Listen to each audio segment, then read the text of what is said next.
Thank you very much for joining this climate education program. My name is Hans-Jørgen Rasmussen and I am the founder of World Climate School. We have named this program Climate Change, the Fight of Our Lives, from Emergency to Solutions. I will now explain why. Climate change is a huge threat to human existence, larger than anything humanity has ever experienced before. We only have a very small window of about a decade to turn the situation around globally. Everywhere on the planet we need to do all we can to mitigate and adapt to the changes.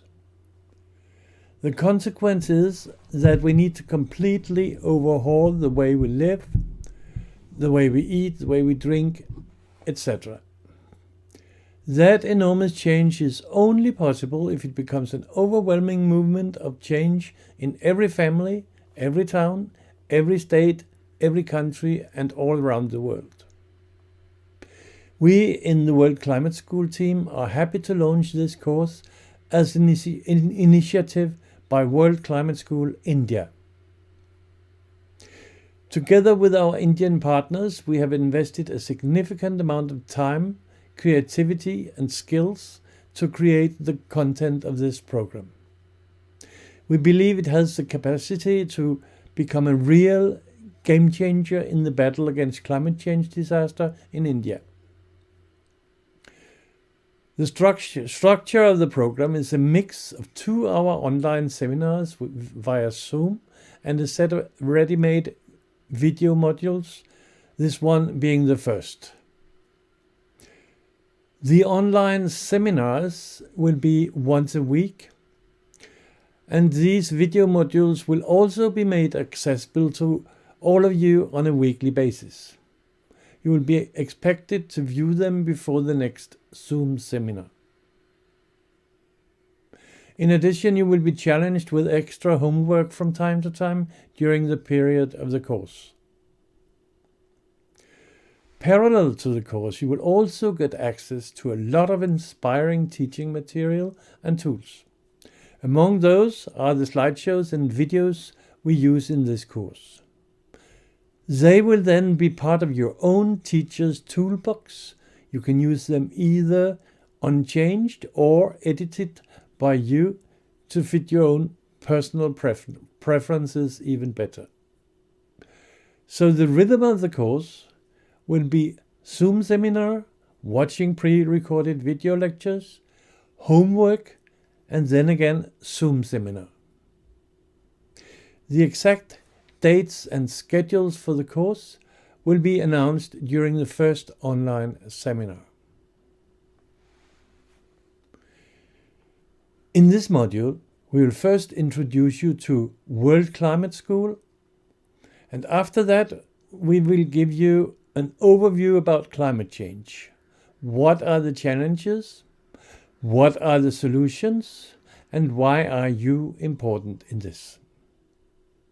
The goal of this course is to equip you with the knowledge and the skills you need to understand this in depth and to be able to educate others.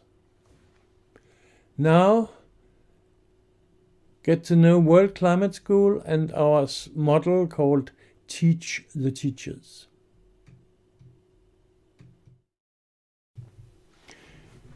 You will now get to know what World Climate School is and why you should get involved. My name is Hans-Jørgen Rasmussen. I'm the founder of World Climate School and I'm also a retired psychologist with many years of teaching behind me. I started learning about climate change around 2010, and as soon as I understood the dramatic consequences of it, I started teaching others along with my own learning process. I also started designing my own websites about this. Images and videos can be much more motivating than words, so my websites are to a very high degree built to inspire through videos and visual communication in general. I will introduce you to these websites towards the end of this lecture. For a long time, World Climate School was my own personal one-man project. That is no longer the case. I'm happy to announce that World Climate School is now run by an international core team, and we are working closely with allies and partners in local chapters worldwide. But it is obvious that the countries most vulnerable are not the countries that contributed most to greenhouse gas emissions. On this map, darker color means higher emissions per capita.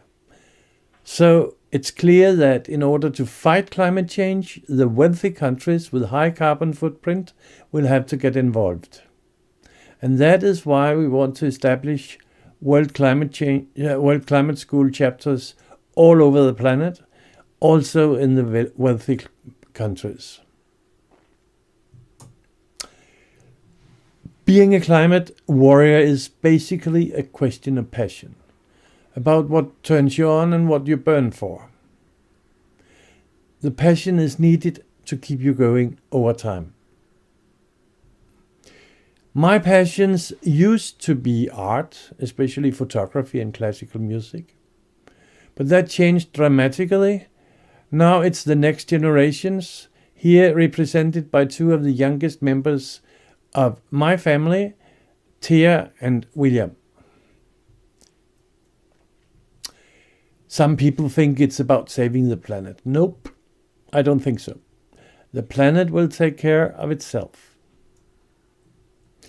But it's definitely a question of saving our civilization, saving the planet as a viable place for humanity. And for us humans, I'm convinced that it is our continued existence that's at stake here. And strangely enough, the majority of people on the planet don't know this. Most people think that the danger is far away in time and space and that we have lots of time to find solutions. But that's not the truth. We only have very few years to reverse the current trends. We have to act now. Therefore, we must help, and education is for me the best way to do that. We need a rapid global awareness raising, a global enlightenment. And that's where the climate school comes in. Most of this has already been said. I just want to emphasize that it might seem as if the world has forgotten climate change because of COVID-19. But we will soon find out that compared to climate change, Corona will seem like a minor incident. Then you can ask, why choose World Climate School for education? My emphasis here is that we talk to both heads, hearts, and gut feelings. We show the reality of the threats of climate change, but we also focus on hope and positive climate action. We create passionate climate warriors.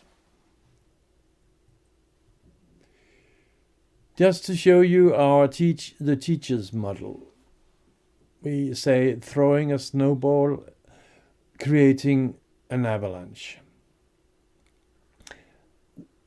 If one person can teach 20, then 20 can teach 400, 400 can teach 8,000, 8,000 can teach 160,000, and so on. So after only 8 steps, we have reached everybody on this planet. Of course, I know that this is a kind of pyramid game and it may not work so fast, but even if the growth rate is only 1 to 5, we will get there quite quickly. Our mission statement speaks for itself. Inspiring, energizing, enabling, creating teamwork to save our civilization. using education as a tool for mobilization. And we have some powerful tools in our websites, and I will go through them now one by one. The Climate Cinema is a collection of more than 400 videos related to climate challenges and possible solutions. ClimateChange.site is a solid science-based knowledge website, visually enhanced to increase motivation. And finally, World Climate School has its own community website. This is meant for communication, collaboration across borders, sharing insights and teaching material, mutual inspiration, and continued learning. We like to see it as our Facebook group for World Climate School members.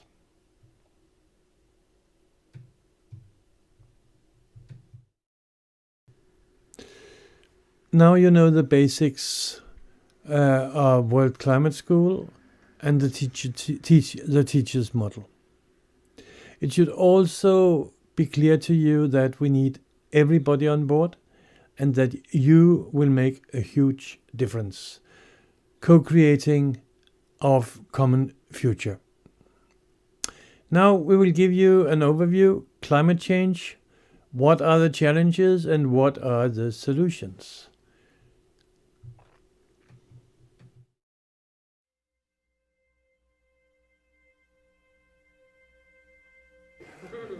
Why is the Earth not a cold, dead rock floating in space?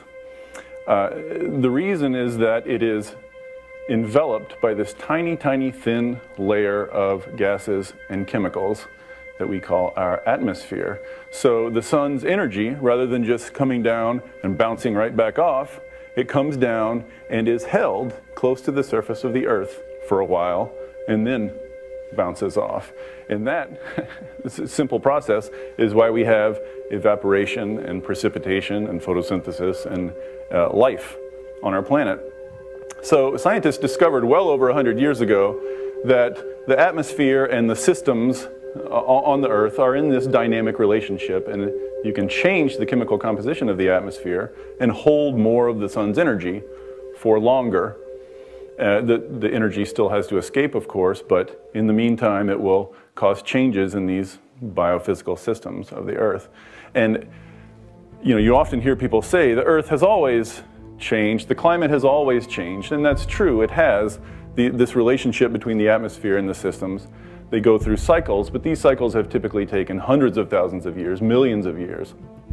The key thing to know first is that for the last 10,000 years on Earth, the climate has been relatively stable, unusually stable. And by stable, I mean temperature has varied, it's gone up and down, but it's stayed in a fairly narrow band of about plus or minus 1 degree Celsius. And all of advanced human civilization has taken place during this 10,000 years. The development of agriculture, the written word, the wheel, the iPhone, everything we know, everything we have built, we have done in this period of relative climate stability. So what we've been doing for the last couple of hundred years is digging up carbon out of the Earth and throwing it up into the atmosphere and changing the chemical composition of the atmosphere, like has happened in the past, except for way, way, way, way faster. In geological time, the blink of an eye, we are substantially changing the chemical composition of the atmosphere, and all of climate science has been about what's going to happen, what is the Earth going to do in response to this. And so we've already seen that the process is underway. We have measured, we have witnessed, observed with our eyes and our thermometers about a 0.8 degree Celsius rise in global average temperature since before the industrial age, since before we started digging all this carbon up. And this may not seem like a lot, less than 1 degree Celsius, but the thing to know about it is these greenhouse gases we throw up stay in the atmosphere for a very long time. There are very long time lags involved here. So this 0.8 degree temperature rise is a response to what we were doing 50 to 100 years ago. And what we see in the first half of this century will be a response to what we've done the last 50 years. And what we see in the latter half of this century will be a response to decisions we make today. So the question is, temperature is rising. How high does it have to rise before we need to worry, before we're in danger, before bad things start happening? The typical answer to this question has been 2 degrees Celsius. So obviously, what counts as not dangerous versus dangerous is not a hard scientific question. It's a political question, and this was a political decision to take this 2C number, mainly made by European climate negotiators well over 10 years ago. And it's just sort of stuck since then. All the countries involved in climate negotiations have basically signed on saying, yes, this is what we want to avoid, 2 degrees centigrade temperature rise. The bad news on this 2C number is twofold.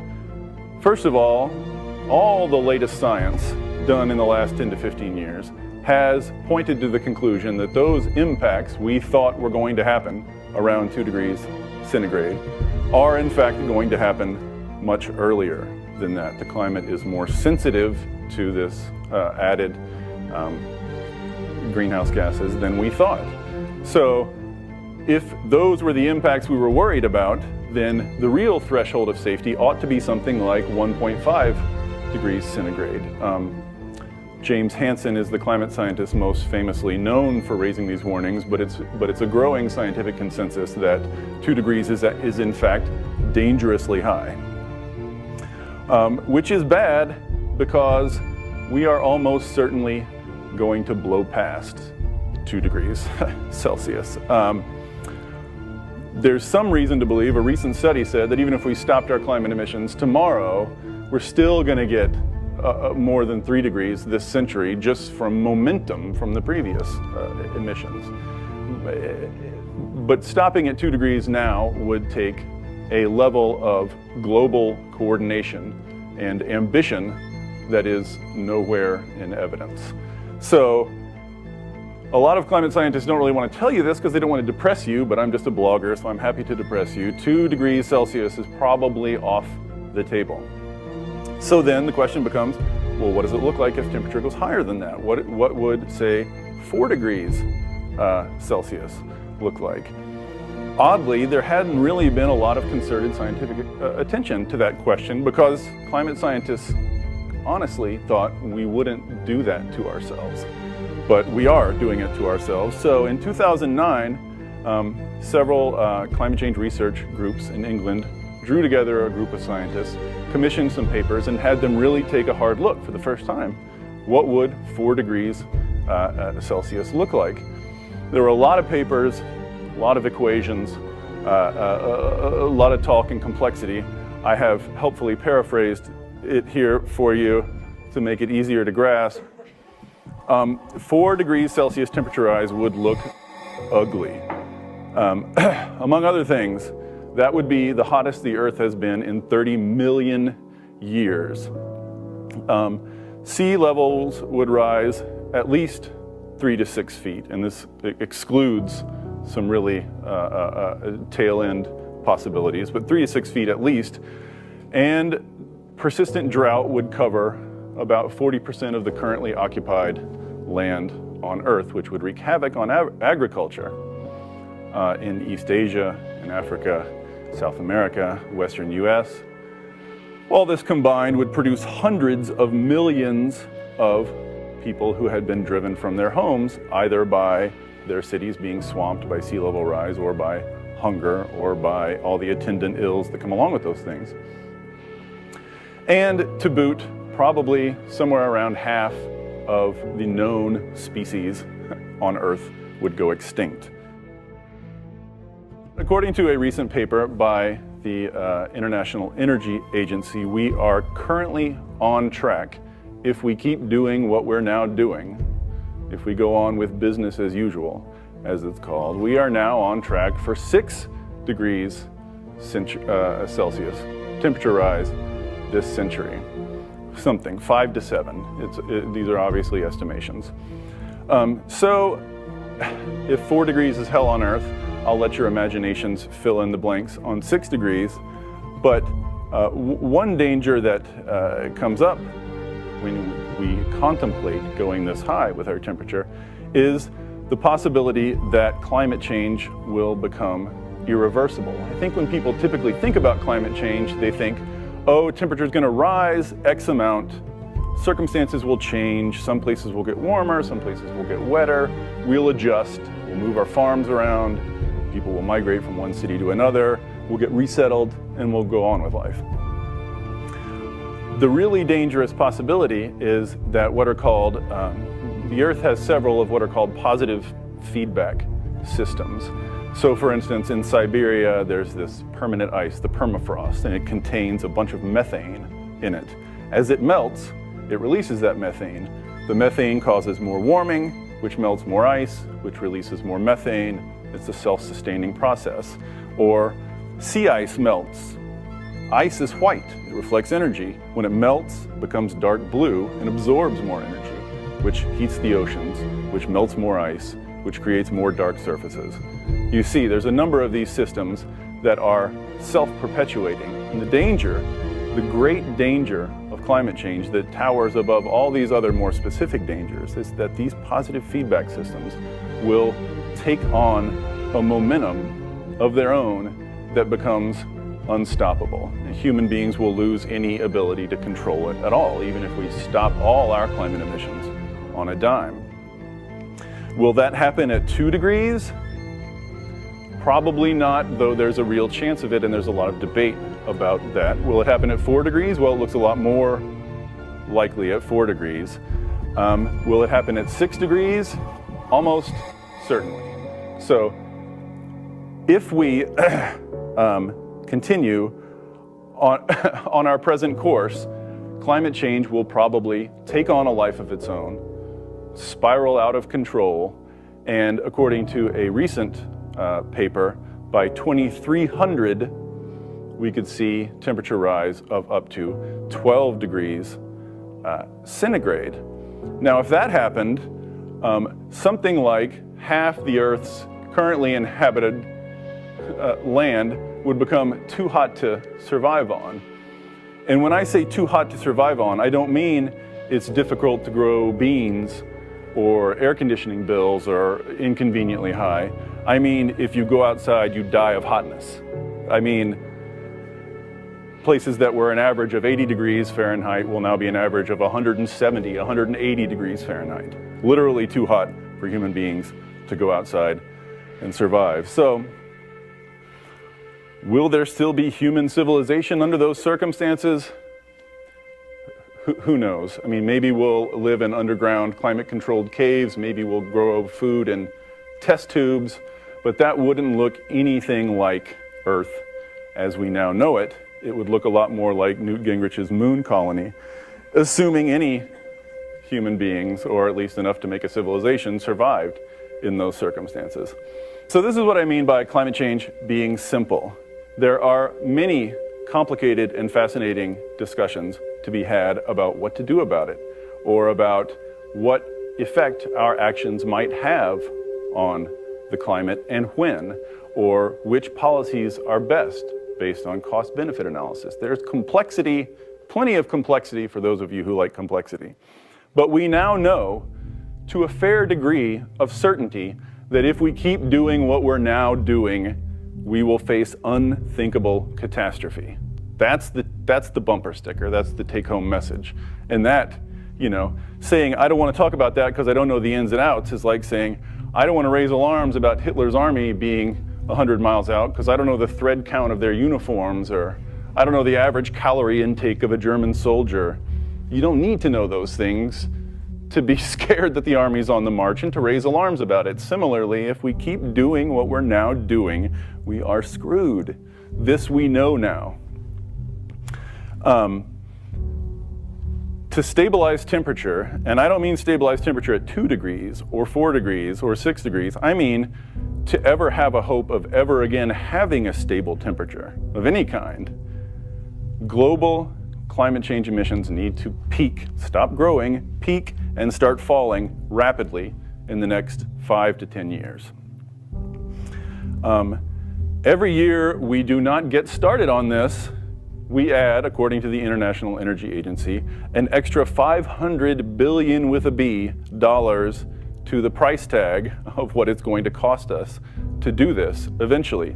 Every year we wait, that's $500 billion down the drain. Now, you and I look around at current politics, particularly US politics, and massive, coordinated, intelligent, ambitious action does not strike us as particularly plausible. In fact, it might strike us as impossible, but that is where we are, stuck between the impossible and the unthinkable. So your job, anyone who hears this, for the rest of your life, your job is to make the impossible possible.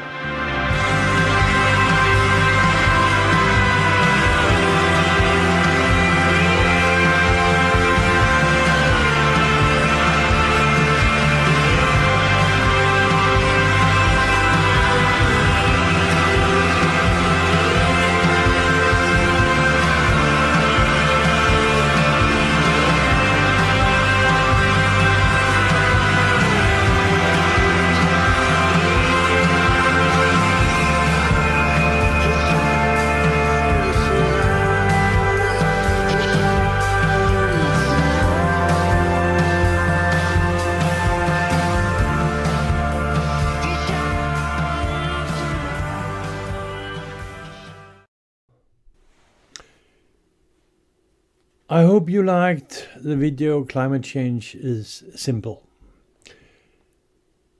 You might want to pause this lecture here and just think about these questions for a couple of minutes and write down your answers so you don't forget them. When you're ready, continue the lecture.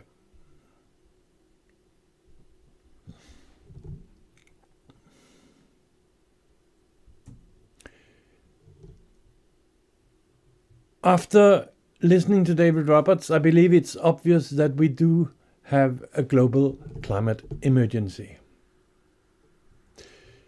However, there are some good news. Our faith leaders are waking up, urging their followers to act on climate change, starting with Pope Francis' encyclica, and other faith leaders were soon following. And everybody seems to know that we need to abandon fossil fuels. In order to fix this, we need a very deep transition. Almost everything needs to change. Our lifestyle, our consumption patterns, our eating habits, our economic systems, and much more. Deep down, we need to switch to a completely different set of values and behaviors. And those of us who sense that also sense that this will be very difficult. But the consequences of continuing business as usual are terrifying, and therefore we need to make these changes starting now. Our political leaders have been discussing climate change for a long time, but what has come out of it?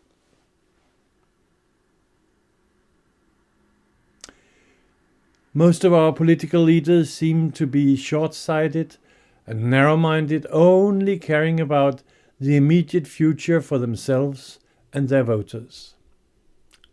Not the long perspective and not the perspective of the planet as a whole. One can ask, do people know? I believe many do, but most people have not understood the urgency. Or they feel powerless, hoping or believing that someone else will solve this for them.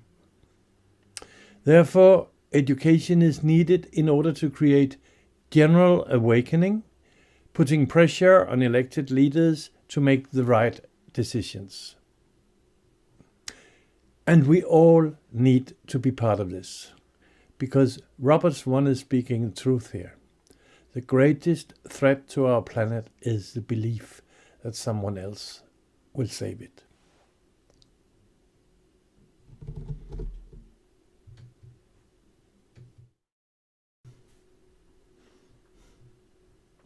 Hello again. Now, as you see, in the meantime, I have moved out to this very beautiful beach, and I'm not alone, and I took you here because here is someone I want you to meet. Fun fact, planet Earth is 4.5 billion years old. Mankind, about 140,000 years old. Let me put that in perspective.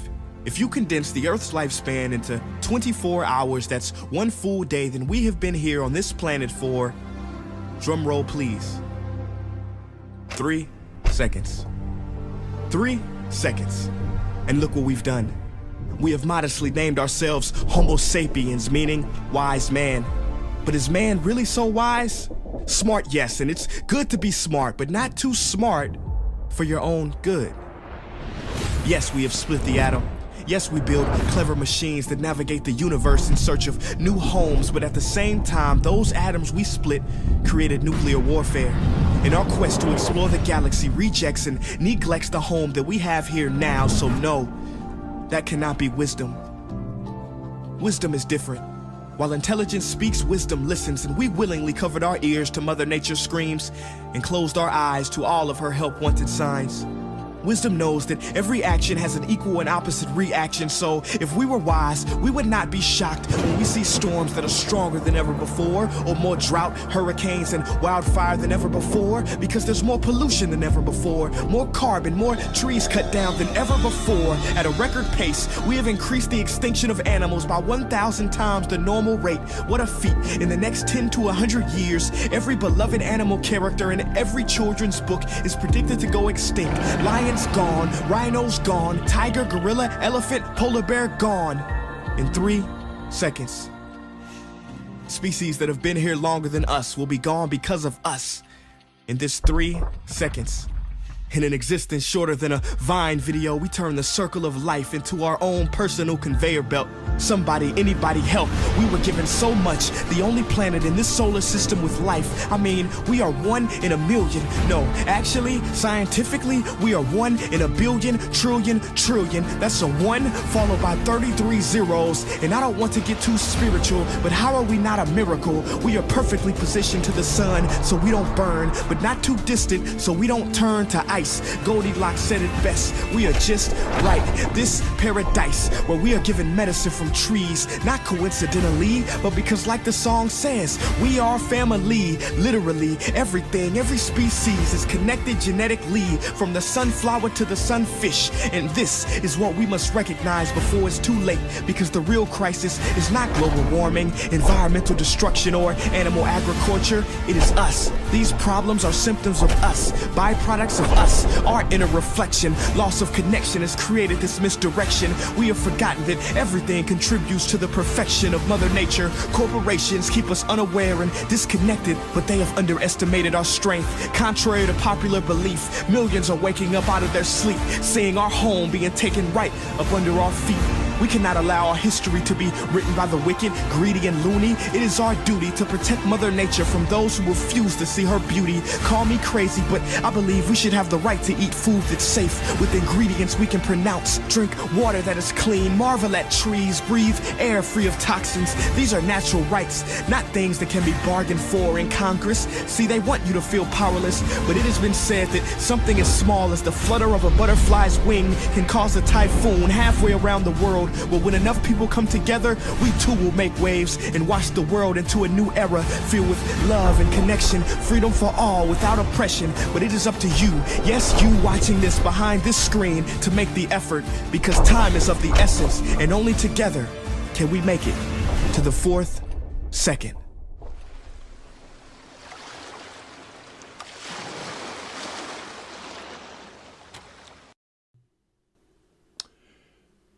some people think climate change is something far away in time and space. Let's take a look at how it impacts us here and now. Meet climate scientist James Hansen, one of the world's leading climate scientists. A very short version of his biography is on the image here.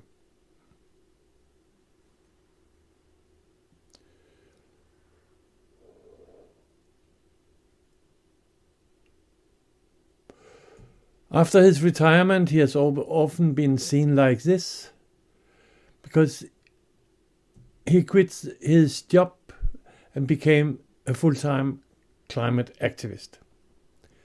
He did not want his grandchildren to ask him, "Grandpa, you knew about all this, why did you not do anything?"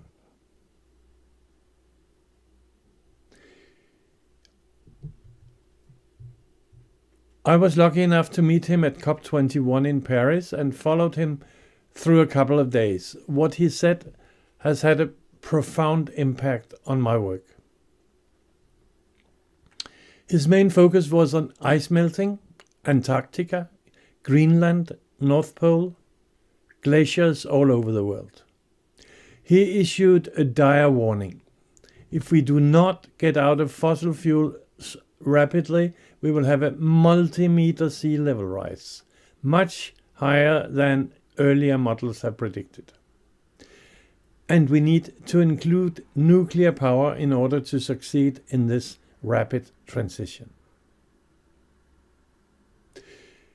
So according to James Hansen, this scenario cannot be ruled out, with dire consequences for all coastal cities. We already see the consequences of sea level rise in low-lying island communities.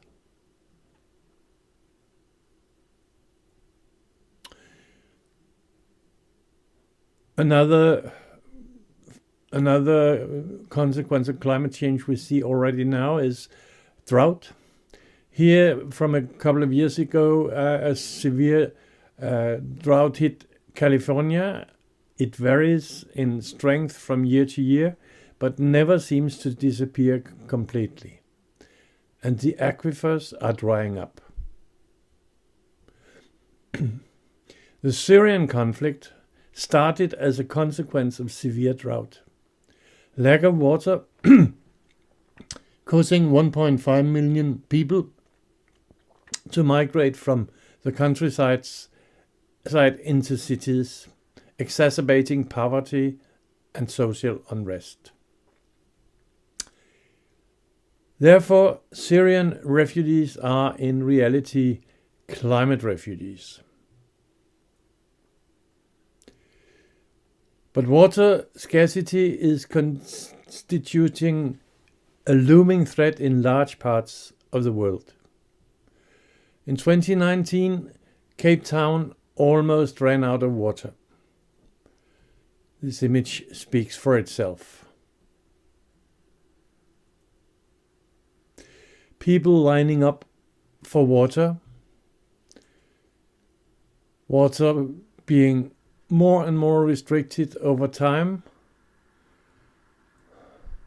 with the options rapidly narrowing down. In some parts of the planet, food scarcity is already a reality. And with limited access to clean water, needed both for drinking and for irrigation, then we may face an impossible choice: death by starvation or by dehydration.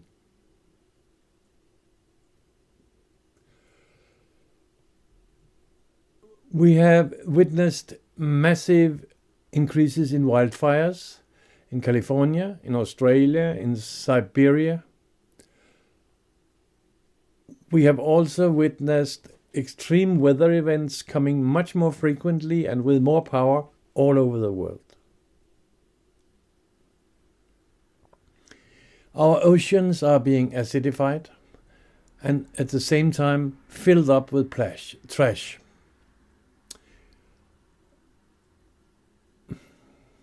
We have been witnessing a serious biodiversity crisis. Species are going extinct at a scary rate, and our lifestyle and climate change seem to be the main cause. So, I wonder, who will be the next to go? Will it be us? And what can we do to avoid it?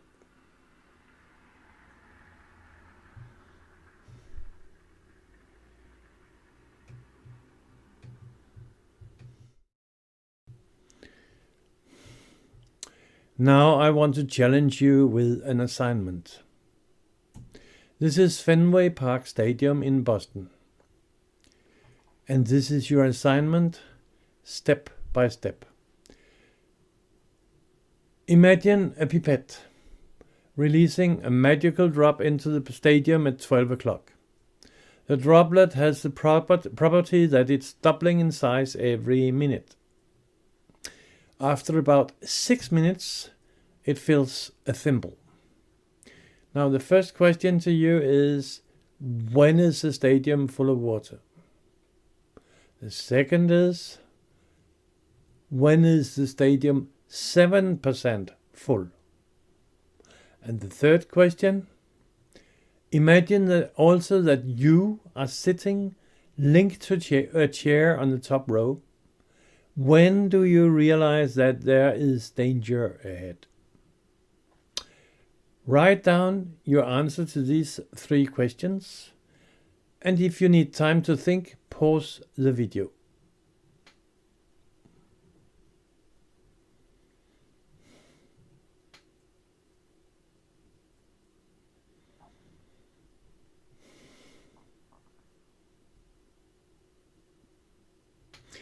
Now I trust you've written down your answers and are ready to face the facts. The answer to question 1, 12:49. The answer to question 2, 12:45. The answer to question 3, much too late. And when it comes to climate, we are at 12:48. Note that if you were far from the correct answers, don't worry. Most people are. So, are we smart or stupid? Obviously, not smart enough to see dangers ahead soon enough. But does that mean that we are stupid? I prefer to see it differently. It's not that our brains are dysfunctional. We just don't know enough. So we need to get educated.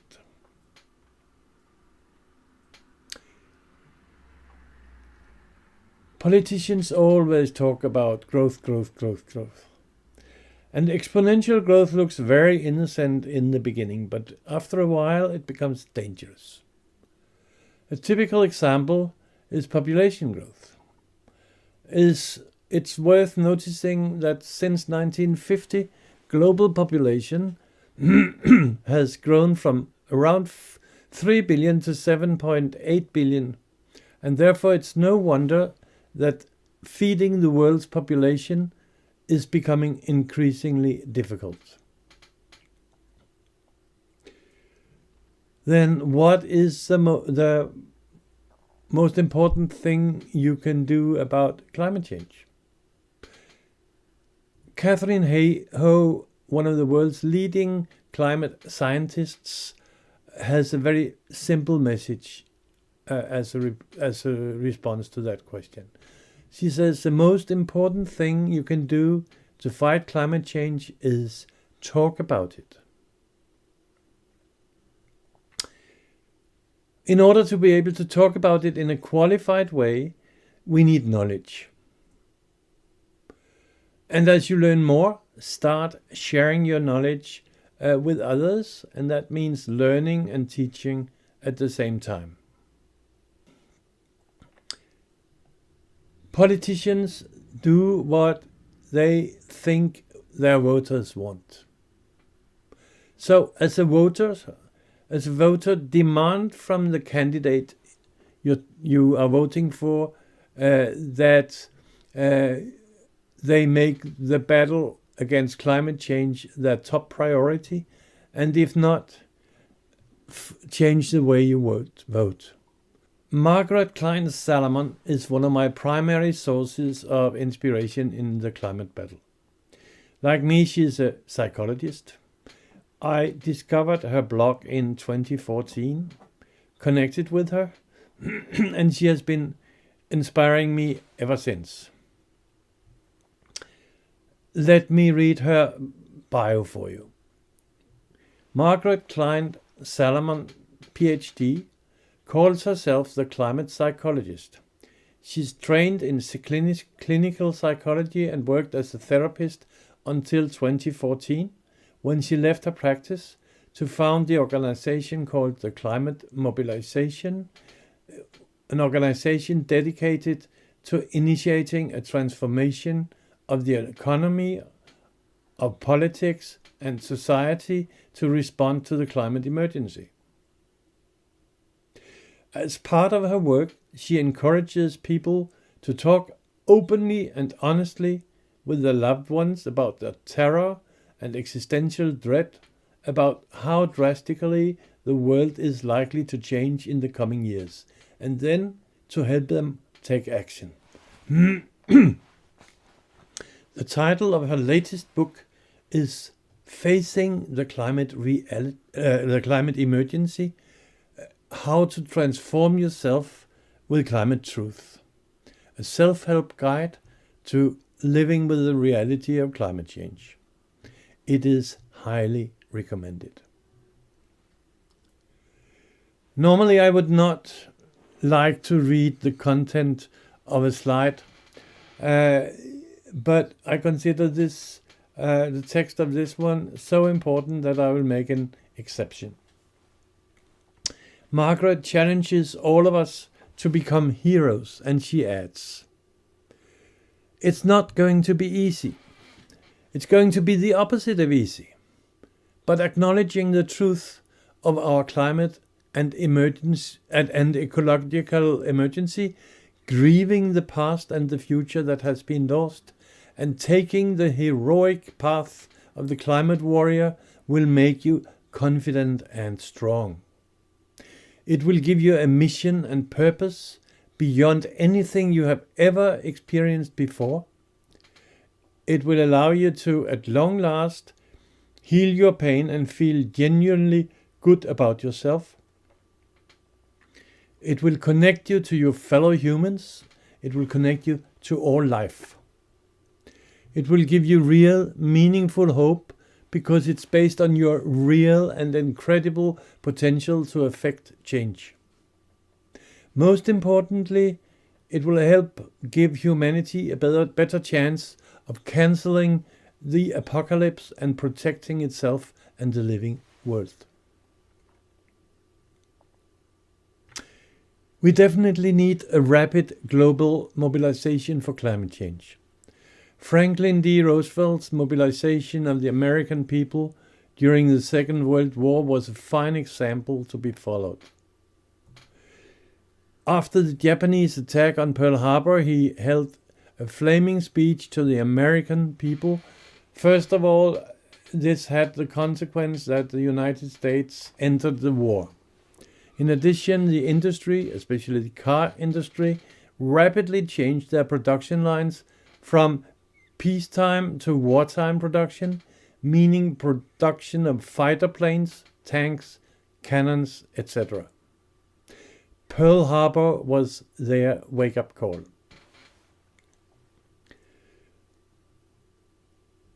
We are in a similar situation. We need a global mobilization of the same magnitude. We already had our wake-up call. We need to follow it.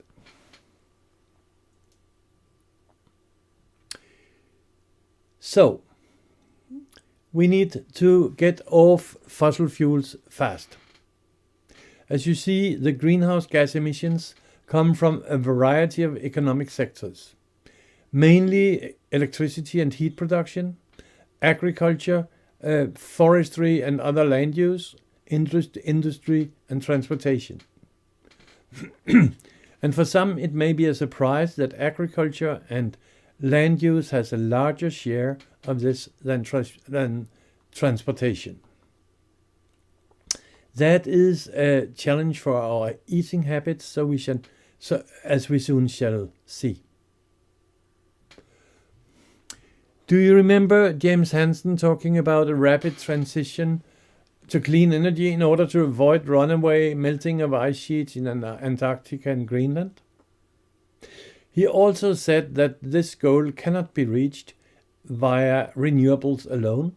We have to include nuclear energy produced with the latest technologies based on thorium and molten salt. If we don't do that, we will have to reduce our energy use dramatically.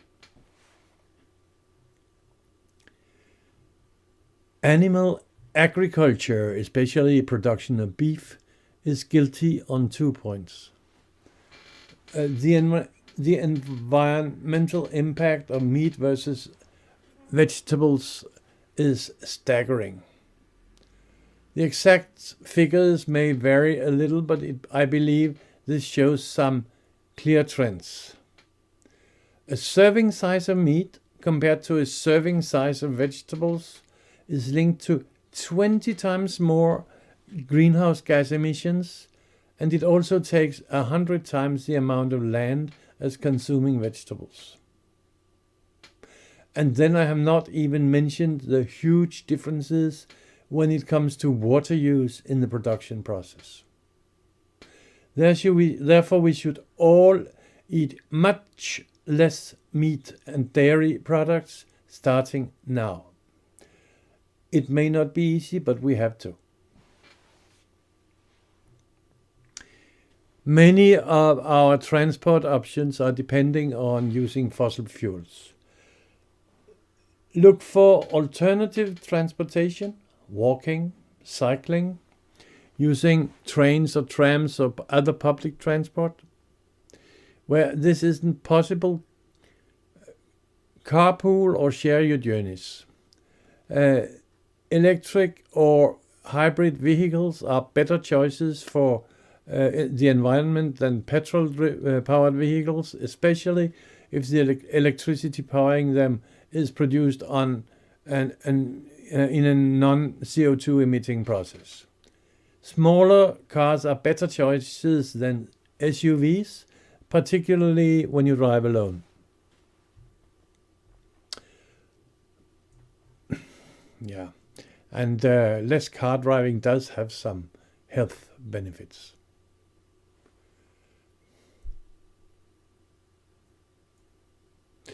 And if you feel bad because you're not able to reduce enough, you can offset your carbon footprint by paying for tree planting to organizations that handle this kind of transactions. And reducing our home energy use is something we all can get better at. The demand for eternal growth embedded in our capitalistic system has transformed many of us to mainly being consumers, with a seemingly endless need for the latest version of anything. The result is destructive use and discard behavior. And since most things are no longer produced to last, the system supports this behavior. But we are over-exploiting the planet, so this needs to stop. We need a totally new and radically different value system, not focused on having, owning, but on alternatives like sharing and caring. And the old values of reducing, reusing, recycling, and repairing coming to life again. Summarizing what you can do as an individual, these words will be in focus. Learning and teaching, reducing, reusing, recycling, repairing, home energy efficiency, climate-friendly transport, less meat and more veggies, and plant trees to compensate for your emissions.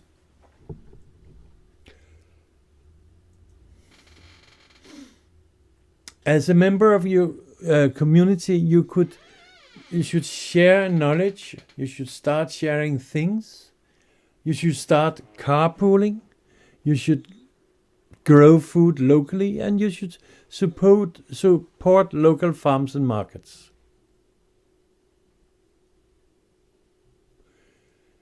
You can ask why you should do this. Well, first of all, it will prepare you for a future with less access to cheap energy.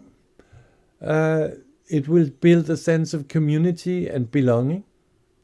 And it will develop more local self-sufficiency and resilience.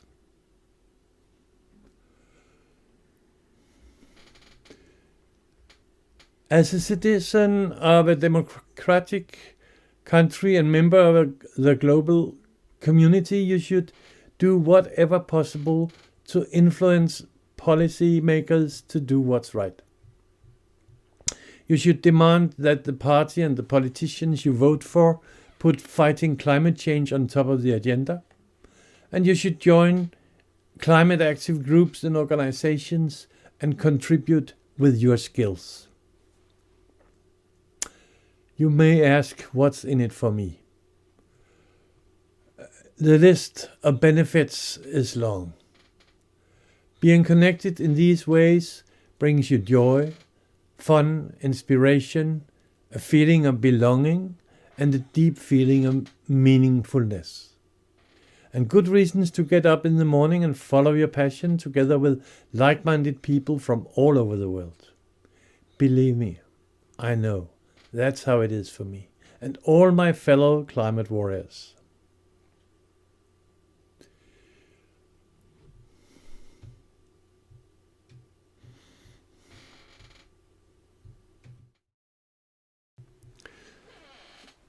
Now we have reached the end of Module 1, and I hope you have enjoyed it. And I also hope you become inspired to learn and do more. Before next module, we want you to follow the instructions in the description below the video. Most often these instructions will contain mandatory homework, links to interesting videos, links to important websites, recommendations from our team, and much more. And just so that it's clear, your home assignment this week will be to get to know our two main websites, the Climate Cinema and the climatechange.site. You see them here on the screen, but they will also be in the description below the video. So now thank you for your attention and patience today. I wish you all the best. Looking forward to seeing you all in the next module.